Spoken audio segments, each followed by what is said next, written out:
주식시장 얘기인 줄 알았는데 지나고 보니까 내 직장이 사라졌어요. 우리 집값이 떨어졌어요. 우리 사업이 망했어요. 이게 나올 수 있다는 거예요. 왜 그렇게 되냐?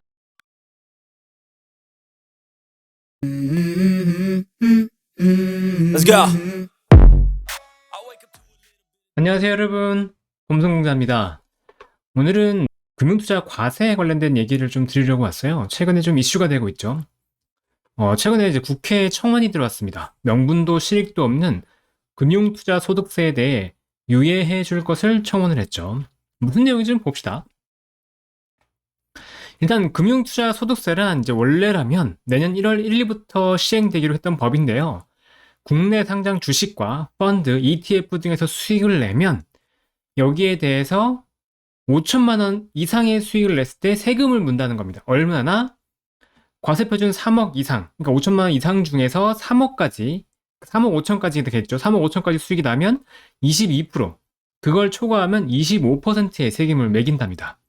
근데 원래 주식 세금이 있었냐? 원래 없었어요. 양도세 소득이 없었습니다. 여러분 주식 막 매매해도 수익 난다고 해서 세금 안 냈잖아요. 거래세만 내고 양도세는 없었습니다. 근데 갑자기 세금을 낸다고 하니까 사람들이 반발하는 거죠. 근데 뭐 세금 내는데 뭐 문제 있어? 수익 났으면 세금 내야 되잖아. 이렇게 생각할 수도 있잖아요. 그리고 보면은 일단 정부에서 호도하는 게 뭐냐면, 특히나 더불어민주당 쪽에서 호도하는 게 뭐냐면, 지금 수익 5천만 원까지 비과세면 해당 대상이 1%밖에 되지 않는다고 얘기하죠. 근데 이게 과연 계속 5천만 원일까요? 원래 안은 2천만 원이었어요. 근데 반발이 크니까 5천만 원이 됐습니다.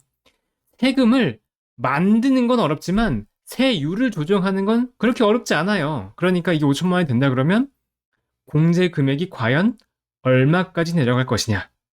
제가 볼 때는 이거 2천만 원 이하로 내려갈 것 같아요. 나중에는 결국. 자, 근데 원래 이제 또 윤석열 정부가 들어오면서 이 세제를 개편합니다. 그래서 금융투자소득세 도입 기간을 2025년 1월 1일로 원래는 늦추기로 했어요. 그런데 여기에 대해서 이제 또 더불어민주당이 반대를 하는 거죠. 이거는 부자 감세다 이러면서 이제 반대를 하기 시작했고, 이 유예가 좌초에 빠질 뻔했어요. 근데 이게 어떤 문제가 있고 구체적으로 이제 저희한테 어떤 상황이 되는지 한번 살펴봐야겠죠. 그냥 다른 사람이 하는 것만 믿지 말자고요.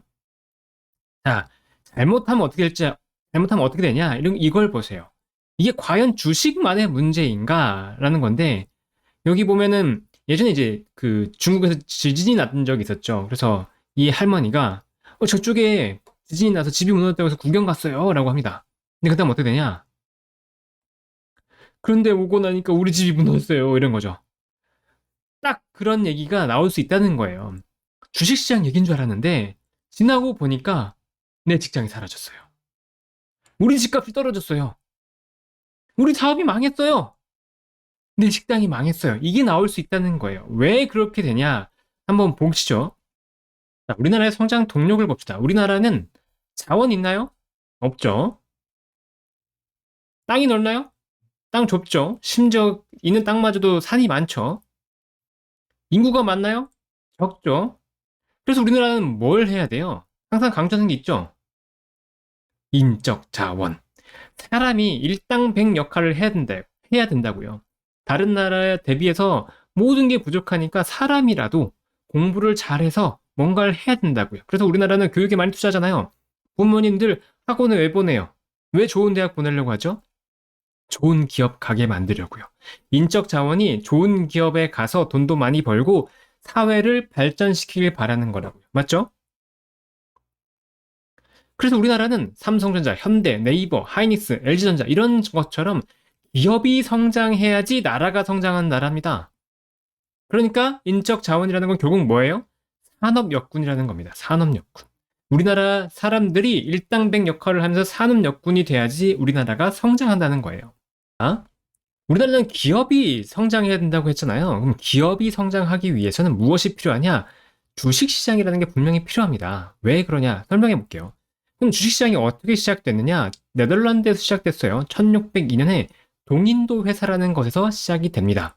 이때 이제 1492년에 콜럼버스가 그 아메리카 대륙을 발견하고 그 이후에 본격적으로 이제 항해가 시작이 되죠. 그래서 무역이 활성화되는데, 그러면서 사람들이 이제 무역을 하려고 그러면 어떻게 해야 돼요? 돈이 있어야 되잖아요, 돈이. 뭔가 물건을 사서 팔고 이렇게 해야 되니까.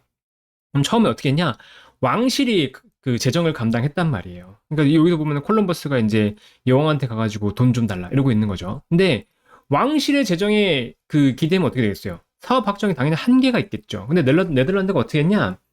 동인도 회사를 설립을 해요. 회사를 설립하니까 일반인들이 참여 가능한 거죠. 그런데 보니까 왕실에서 투자를 해서 배를 갖고 와서 이제 무역을 했는데 돈을 많이 번단 말이에요. 그 일반인들 어떻게 되겠어요? 눈이 뒤집히겠죠?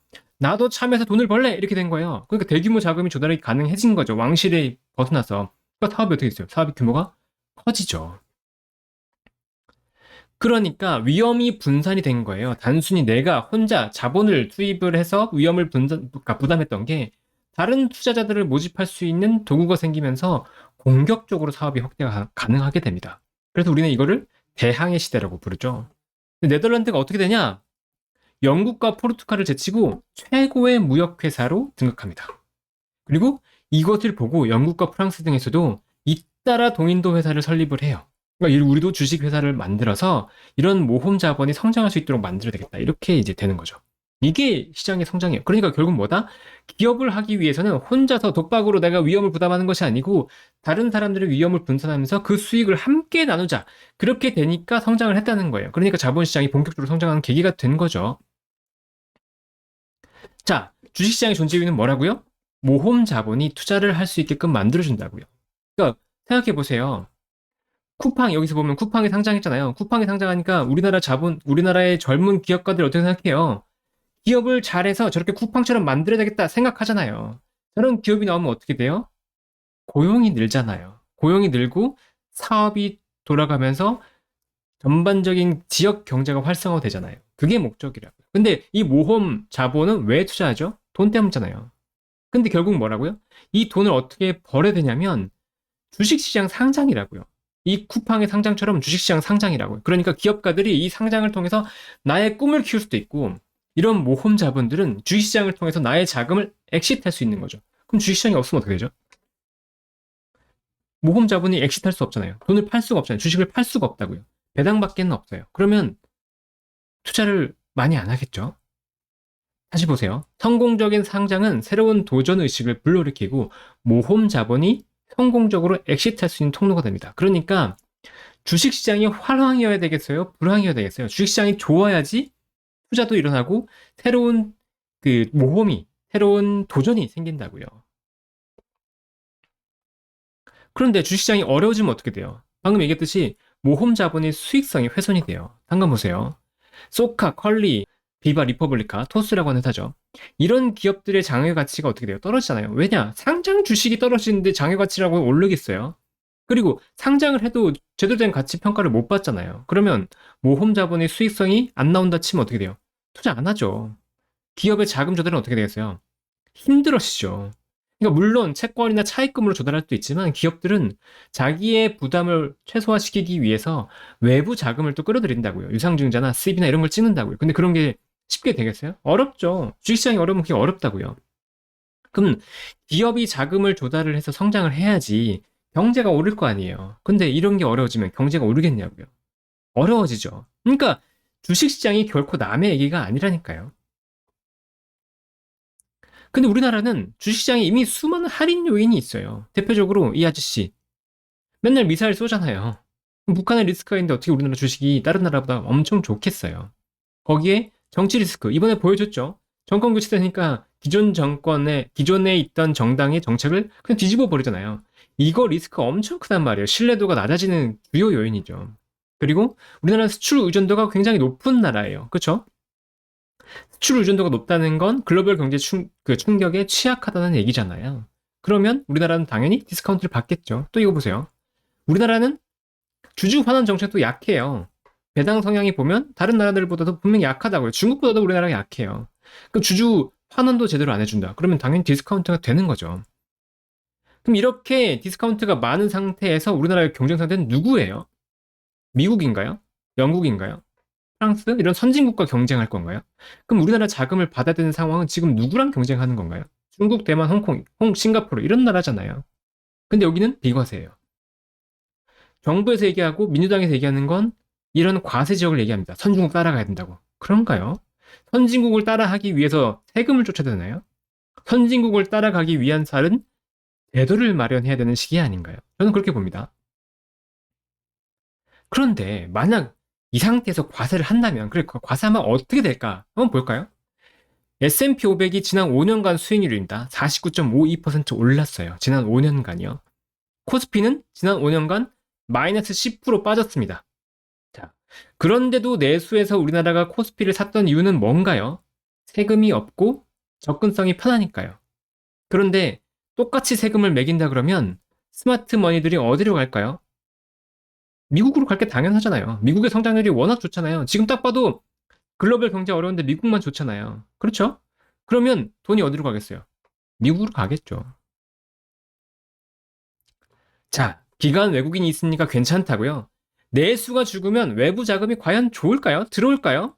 자금이 안 들어오면, 외부 자금이 안 들어오고 시장이 안 좋으면 펀드라고 자금이 들어올까요? 엑시트하겠죠. 자, 이 사례를 한번 보세요. 우리나라가 2007년에 출시됐던 아이폰 도입을 2009년 11월까지 2년 이상 못 들어오게 막았습니다. 왜 그랬나요? 이거 키우려고 그랬잖아요. 갤럭시, LG도 있었고. 우리나라 스마트폰 키우려고 했다고요. 근데 아이폰은 글로벌 출시됐는데 우리나라만 망다고 괜찮겠어? 아니죠. 내수 시장에서 버텨주면서 갤럭시가 힘을 길렀으니까 해외로 나갈 수 있었다고요. 그래서 글로벌 1위 스마트폰 업체가 됐잖아요. 그러니까 내수가 아무리 작다고 하더라도 내수 시장에서 탄탄하게 버텨주는 게 굉장히 중요하다고요. 그러면 보세요. 이렇게 그 개인들에 대한 과세를 하면서 스마트머니, 자금이 많은 사람들이 나가게 만들면, 밖으로 나가게 만들면 주식시장의 활력이 떨어지겠죠. 그럼 외국인들이 우리나라에 참여해야 할 많은 이유가 생기나요? 생기지 않죠. 그럼 주식시장이 어려워져요. 점점 어려워진단 말이에요. 그 상황에서 신규로 투자하거나 신규로 상장하거나 아니면 이 모험 자본이 신규로 과감하게 투자하는 것들이 생기겠냐고요. 아까 말했잖아요. 주식시장이 어려우면 모험 자본의 성격도 굉장히 퇴색한단 말이에요. 그럼 우리나라 경제가 전반적으로 어려워질 수 있다는 거죠. 그러면 부동산은 좋을까요? 아, 그렇게 안 봅니다. 잘 보세요. 지방정부에서 보면 늘 공격하는 게 있어요. 뭐, 산업단지 조성한다고 하잖아요. 스마트 산업단지 보세요. 일부러 정당도 좀 바꿔서 했어요. 저는 정당 색깔을 없어요. 어쨌거나, 산업단지를 조성하려고 한다고요, 정부들이. 왜? 기업을 유치해야 지방이 살아나니까요. 그렇잖아요. 근데 주식시장이 만약에 부진해요. 그러면 지방기업부터 자금 조달이 어려울걸요? 그러면 지방기업들이 어려워지면 부동산은 좋을까요? 과연? 자, 자영업은 버틸까요? 여기 보세요. 그 이기자 부대가 지금 해체한다고 얘기 나오면서 화천군에서 엄청나게 들고 일어났죠. 화천군 쪽에서 뭐 자영업자들 죽으라는 거냐 이런 겁니다. 이런 부대 하나가 나가는데도 지금 난리가 났다고요. 그런데 기업이 하나 무너지거나 아니면은 우리나라 기업 상황이 어려워서 기업이 해외로 나간다고 해보세요. 그러면 자영업 버틸 수 있나요? 못 버텨요. 개인은 상관없다고요. 자, IMF 보세요. 사상 최대 부도가 나면서 200억 달러 자금 조달 요청했죠. 이때 뭐가 일어났어요? 대규모 파이어가 난단 말이에요. 대규모 파이어. 구조조정이 나타난다고요. 그럼 개인들은 어떻게 돼요? 실직한다고요. 힘들어져요. 나는 주식 투자 안 해서 괜찮다가 아니고 주식시장이 무너져서 이런 상황이 발생할 수도 있다고요. 물론 이건 극단적인 상황이긴 하지만 기업들이 자금 조달이 어려우면서 힘들어질 수 있다는 거예요. 잘 보세요. 지금 위기 상황이란 말이죠. 우리나라가 물론 주식시장이 뭐 많이 올라오고 선진화되면서 버틸 수도 있어요. 그런데 지금 위기 상황이란 말이에요. 안 그래도 레고랜드 때문에 기업들 자금 조달 어려운 거 보셨잖아요. 그런데 이런 상황에서 과세가 더해진다고 했을 때 과연 기업들이 버틸 수 있을까? 힘들 수 있어요. 이런 상황이 벌어질 수도 있다고요. 진짜 지금 이런 상황이 벌어질 수 있어요. 영국 위기 보셨잖아요. 그러면 이런 상황에서 과세까지 더해지면 어떻게 되냐? 모르죠. 주식시장이 이렇게 어려우면 과연 부동산, 자영업, 일반 기업에 다니는 직장인분들 괜찮으시겠어요? 저는 그렇게 보지 않습니다. 그러니까 적어도 지금 원래 윤석열 정부에서 얘기했던 것처럼 2년 유예는 필요한 시기라는 거죠. 적어도 이 위기는 넘기고 나서 시행하고 그 사이에 제도적으로 보완할 건 보완하고 뭐 배당 성향이나 주주 환원 정책 높이고 그러니까 기본적으로 우리나라가 디스카운트 요인이 있으니까 이걸 만회할 수 있는 뭔가 정책적인 플러스가 필요한데 이 디스카운트 요인을 일단 할인 요인을 해소해야 될 거 아니에요. 그래야지 주식시장이 활성화되고 기업들의 자금이 원활해지면서 경제 성장까지도 모색할 수 있다. 이게 이제 제 생각입니다.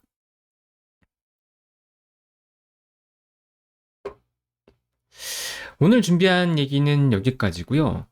제가 밑에다가 이제 그 링크를 하나 달 거예요.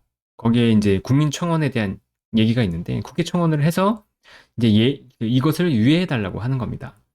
꼭 필요합니다. 이게 아까 말씀드렸지만 주식 투자하는 애들 돈 많이 벌었으니까 과세해야지 이런 거 아니에요. 여러분의 실질적인 삶에 관계되는 겁니다. 실제로 일본의 부동산 붕괴가 있었잖아요. 1990년대. 그때 집이 없는 사람들이 사실 부동산 붕괴를 원했어요. 그런데 실제로 타격을 가장 크게 본 사람들은 집이 없는 사람들이었습니다. 여러분이 주식시장만의 일이라고 관심을 두지 않으면 오히려 여러분의 생업에 큰 타격을 입을 수도 있습니다. 그러니까 꼭 관심을 가져주시길 바라겠습니다. 그러면 다음에 또 좋은 얘기로 찾아뵙겠습니다.